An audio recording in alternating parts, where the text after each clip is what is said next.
Okay, hi, I'm Logan. I'm an OEM student, and this slides will be regarding building design management. Okay, so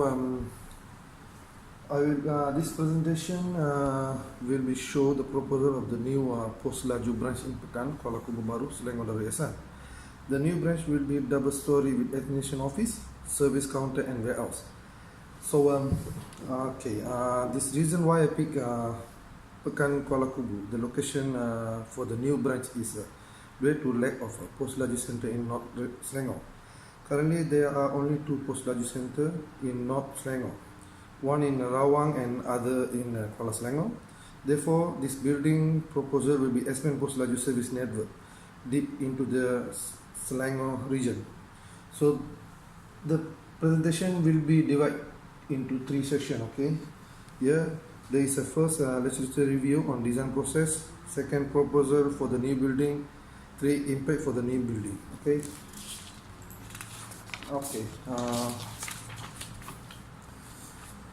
So for the slide 3, this is the review on design process. Okay, first point. First of all, I will briefly explain design process. The general definition is the process of translating the business or social needs to become knowledge product and things that can be touched or occupied. For instance, in this proposal, Post Laju want to extend their courier network. Therefore, design process will focus on developing branches of the new area with.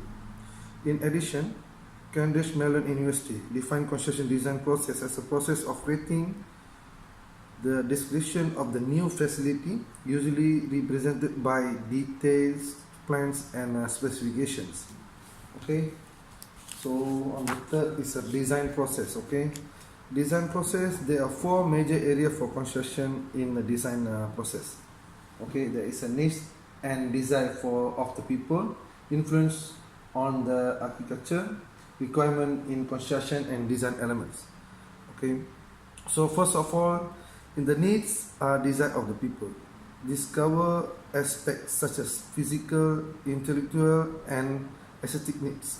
For construction design process, the client might include physical or aesthetic needs for the building, such as having pyramid like physical appearance or the aesthetics of the British whole architecture.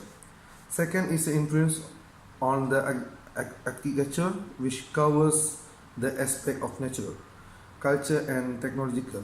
For instance, technological owned by the construction company will be influenced the building design. A good example is EK construction companies such as Kia, Balfour Beatty, and Intersafe have utilized drones for a land survey, building inspection, also monitoring on the site activities. Third area major is requirement in construction, such as function, strengths, aesthetics, and economy. For this proposal, a new Post Laju branch design process consider the function of the warehouse and also a service center for the customer.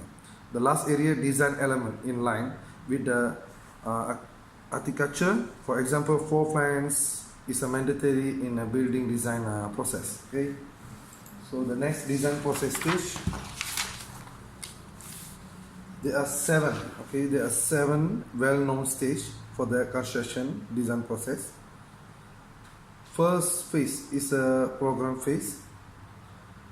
This is an information gathering phase for the design process, followed by systematic or conceptual phase, which refer to preliminary planning and early decision making.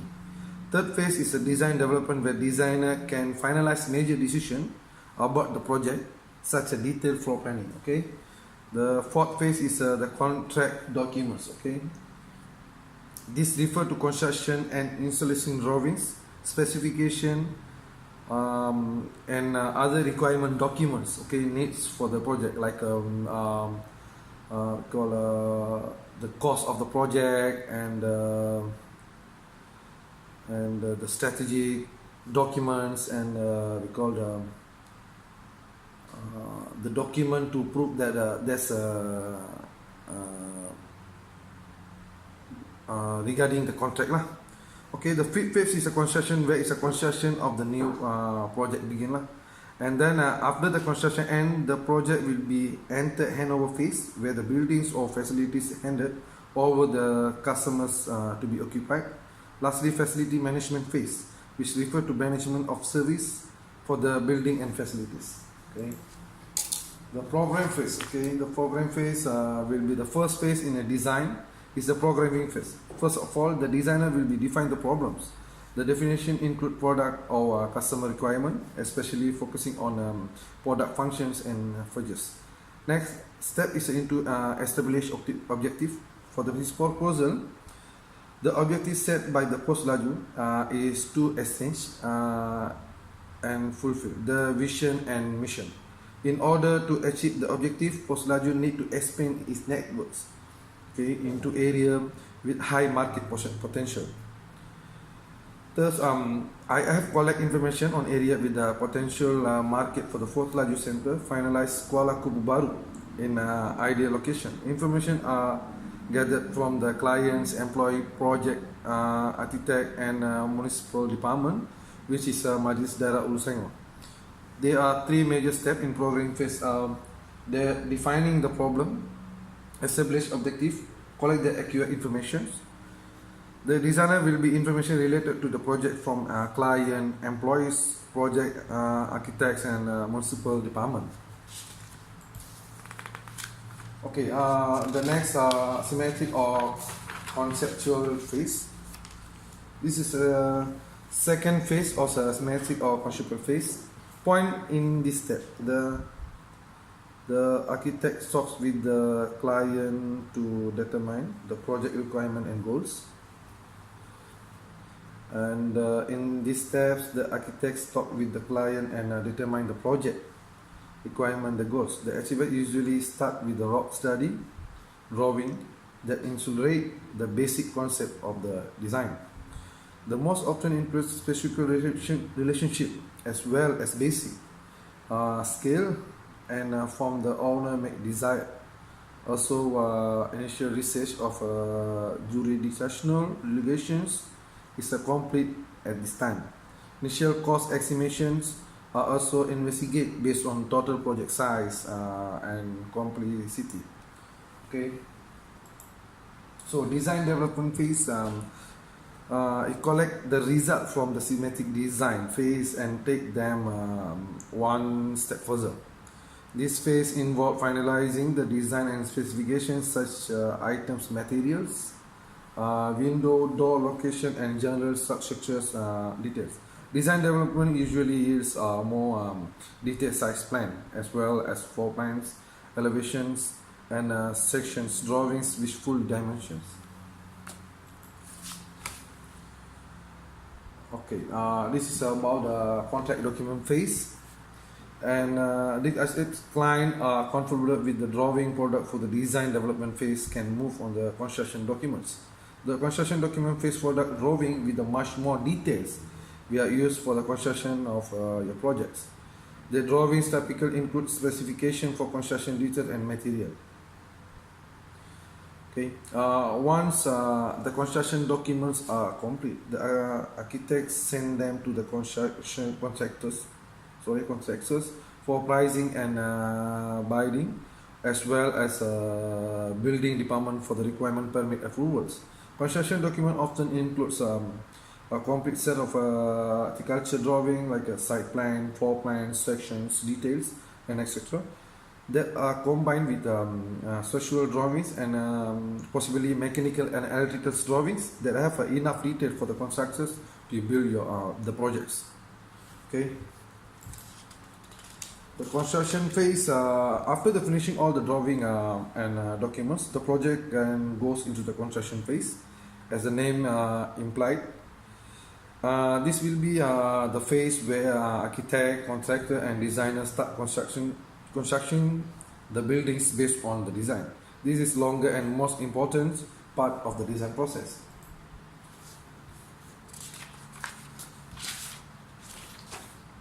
Okay, the handover of the site to the client takes place once the contractor administration is confirmed that the works defined in the contract are compliant.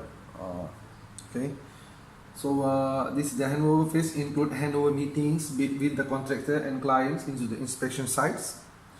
Okay, this is during handover. Client should be with the drawing, building, own manual, building user guide, certificates, warranties, building drawings, equipment test certificates, and also related license. Okay. So the facilities management phase refer to the delivery of the support service of the client. Okay. Example for the support service: fire safety, facility maintenance, and periodic inspections. The purpose of the facility management is to ensure functionality of the building towards the environment by integrating people, place, process, and technology. It's important to include facilities management in design phase since it will contribute to reducing the needs for major repairs and alternatives that will otherwise occur at the operational phase.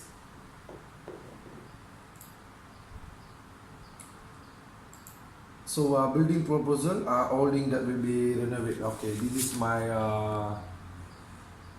plan. Okay, this is a floor 1. Okay, floor on will be the area for customer service sections and also warehouse. 80% of the space will be occupied for the customer service, 20% for the warehouse. So this is a 20% for warehouse, and this is a customer waiting area. So customers area will be service will be divided to the 2 sections: customer waiting area and service counter. Okay, we will say this is a service counter and this is a customer waiting area. Okay, then the chairs will be provided customer waiting areas. The customers to the wait for the turn. In front the waiting area is a service counter which will be occupied by post-graduate employees. Okay, this is the service counter. Okay, on the right side of the first floor is a warehouse. This is warehouse.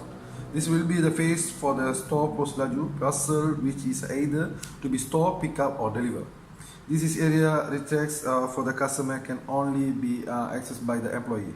At the corner of the warehouse, they are heading for the second floor. Okay, so this is heading for the second floor. Okay, this is a second floor. Second floor, okay. Floor 2 are the space for administration office. It's all for the administration, for management. The space are divided to the 3 sections: the pantry, employee office, and manager office. Okay, this 2 is the manager office. This is the employee desk, employee office. Then this is the pantry. Okay, around 70% of this space, second floor, are for the employee office. Okay, the 70% most are for the only employees. The employees will be divided based on their department, which are cubicle. On their left side of the manager office, this is personal room for the management, such a head of a post-graduate center or a head of operations. Okay. On the other hand, the right side of floor 2 will be the face of pantry. The sides. This include an area to rest, prepare foods, and also toilet. Okay, you can see here.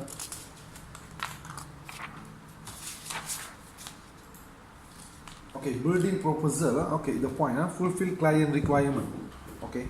When first of all, the building design shows diagram for fulfill all client requirement, which is a 2-story building with administration office, warehouse, and service counter.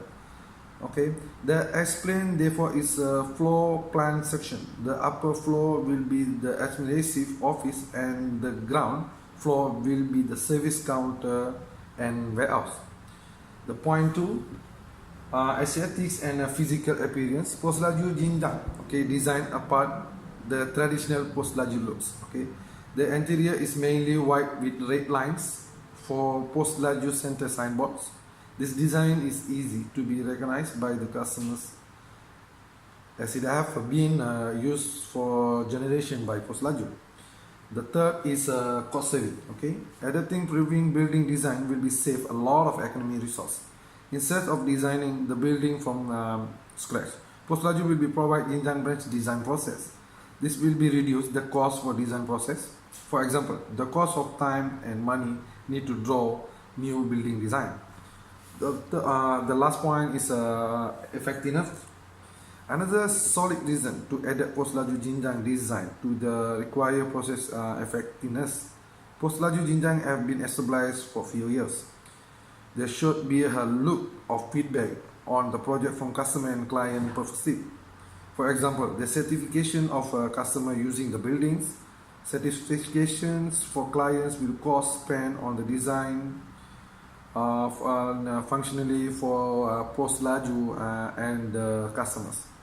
This feedback will be used as a guideline for area is improved while designing post laju Kuala Baru. This will be increase the level of effectiveness since the design is based on product feedback and not estimation of or prediction. Okay, impact of the buildings. Okay, so major we have a 4 major impact for the post laju Kuala Baru branch. There is the extend post laju courier service network to northern Selangor territory. Okay, the needs of the client which post laju is to exchange their renovate and also achieve their vision and mission. Both of these needs can fulfill by opening for post laju center in a highly potential area. Therefore, I have a conduct audience and market research and find out that Northern Selangor only have one post laju center which in Kuala Selangor. Therefore, opening of a new post laju center in Kuala Baru will be extend post laju network coverage in Northern Selangor district. This will be generate revenue post laju since this area never have a post laju center before. Okay.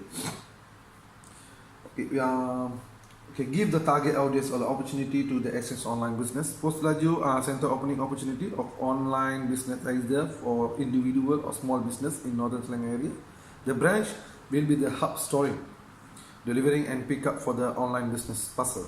Currently, the post laju center of Northern Selangor too far away from Hulu Selangor and Kuala Selangor residents. The distance will become a hard time and a financial issue for the individual or small business that want to start their own online business. Okay, however, a new post laju center in Kuala Baru will be close the distance gap for them, thus opening opportunity for the online business. So, okay, and some of a point, reduce customer traveling time and cost of post laju service. The status before the new branch will be simultaneously reduce customer traveling time.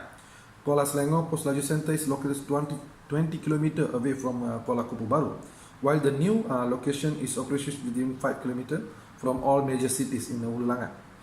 Okay, the last point, boost Kuala Baru economy. Okay, the last impact is a very new will be boost Kuala Baru economy. This is achieved when the residents actively use post laju service which they don't have the chance to use before. For example, faster delivery, storing mechanisms, and parcel pickup. All this attractive service will be available to the customers. Therefore, this will generate economic activities for Kuala Baru district since there are more transactions happening. So that's all from me for now, and thank you very much for watching.